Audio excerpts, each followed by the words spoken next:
Waiting lang ako. Palabas na. Pila na rin sila mga kapatid. Tayo doon. Lalabas na tayo.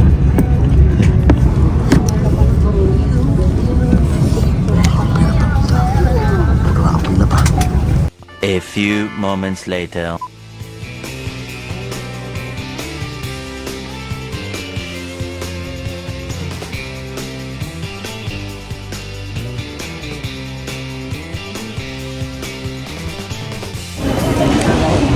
Tayo mga cards sa may apan ng gamit. So kunin ko lang yung gamit ko. Nakalugan tayo dito at dami nakaharang.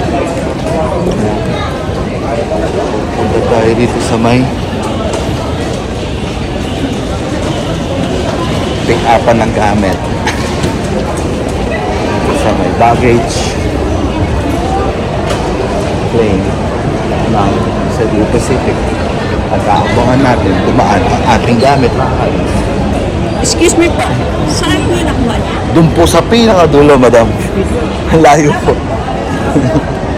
Itong cart daw. Yan, makakusan ko nakita. Sabi ko, doon sa pinakadulo. Kasi sa dulo naman talaga. Layo pa na nilahad ko.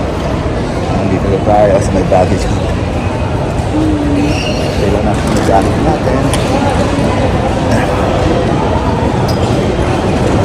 Haba-haba pa ito. Marami pa nakapilo ang cards. Nagpalit na ako nito. Nag-CR na ako lahat. Wala pa. Sa muna. Abang lang akit. 1 hour later. Ito na mga cards. Nakuha ko na yung mga gamit ko. Labas na tayo. Ito na tayo sa may customs. Ito yung mga gamit natin. Labas na tayo. Check muna. Kailangan namin ko yung phone kasi papakita ko yung e-travel ko. Tsaka yung GoEasy ko nandito sa phone. So, ciao. Ito tayo sa may customs. 1 eternity later. Anak ng siopaw mga kads, wala pala ako paghihintayan dito. Saan ako maghihintay?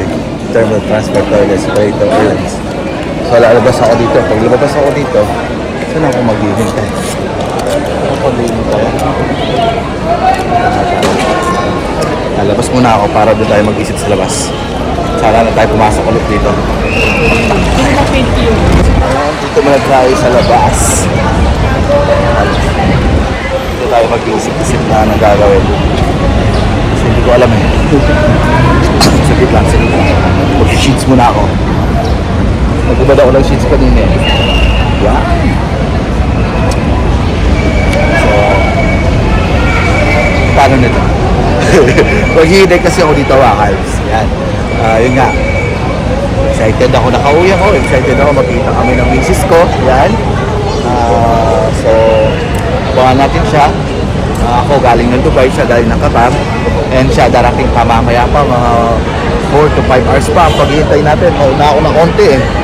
Yan, so dito ako maghihintay ngayon. So, yun. Hanap tayo ng pepwestuhan natin kung saan tayo makapaghintay. And we'll see ano magiging kaganapan. Yan, so, chill out muna mga house. Hanap lang ako ng pwede kong maupuan at matambayan. Labas na rin ako, pero baka bumalik ako sa loob. Kasi nga, wala ka lang maupuan sa labas eh. Same time, medyo mainit mga kalbs. Ikot-ikot lang muna ako, hanap ako ng magandang pwesto. Chill out. Nakabili na ako ng SIM card. Actually, hindi pala SIM card. Ay, SIM card pala. Bumili ako ng SIM card mga kalbs. At saka, pang ano yung pang Smart Pro. Pang Smart Pro para may magamit tayong pocket wifi.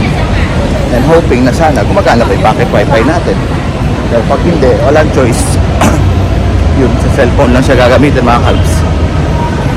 Yeah, habang naghihintay tayo, at least may pantawag na tayo nakapag-withdraw natin kasi nga bali-bali pa yun ako yung pin ko. Nagkawali ako na nag-exceed ako, buti pwede pala mag-withdraw through mobile banking, through QR code lang. Yan. So yun, sa ciao, balik na ako sa loob, hanap ako ng kainan mga kalbs.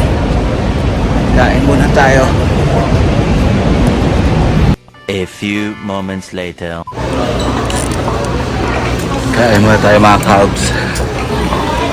Dito muna ako sa Ba, social itong nila Grace na to ha.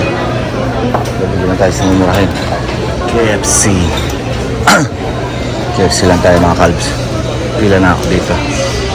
Tingnan natin saan pwede umorder. Ano? Ako, mawala naman tayo sa pestohan. Ba, si Ate Catherine pa lang. Endorser nito. Ito ba, wala tayo pag-pestohan mga kalbs. Order lang muna ako. Tagal-tagal pala pag-enjoy dito mga kalbs. Hawa ng pila.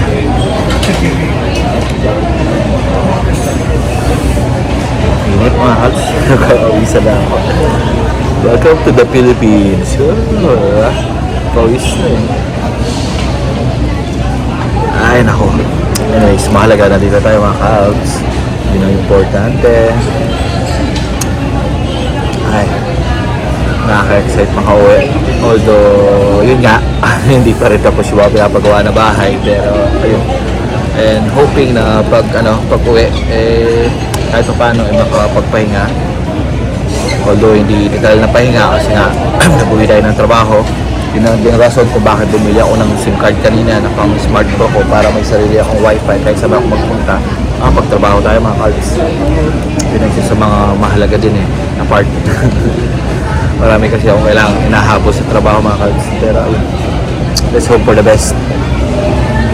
Ayun, ako talaga gutom na din sa kaikot mula kaganina. Hanap ng SIM card, withdraw. Yan. Naghanap din pala ako ng bulaklak. Ewan ko, may makikita akong bilihan ng bulaklak dito. May natanungan na ako kanina, sabi nila wala naman I mean, wala daw. Ewan ko, sana makakita tayo. Hanap ako. Para kunwari sweet. Hindi tayo na bulaklak. Kahit alam ko ayaw na bulaklak na releases ko. So, yun. So, makikiyaya nyo rin siya mga kalbs. So, abang lang kayo. Hanap lang tayo ng bulaklak din after natin dito kumain. Mahaba pa naman ang oras ang paghihintay natin. So, meron pa tayong 4 hours. O, diba? Gusto ko sana yung kainan na pwede akong tumambay na matagal. Isipin mo, 4 na oras yun. At least dito po, pwede sana tayo mopo. Sa palagay ko dito, hindi. Pero hindi, kain na muna tayo. Then saan na tayo natin problemahin saan tayo mag-stay mga kalbs. So, chill out. Abangan nyo mga kaganapan natin dito sa Pilipinas. Saan tayo mga papasyal. Papasyal ko na naman kayo. Vlogawis na naman ako. Yan, pasyal ko, isasama ko lang naman sa mga ganap ko mga kalbs. Pasisilipin ko yung pasisilip ko sa inyo yung mga kaganapan natin.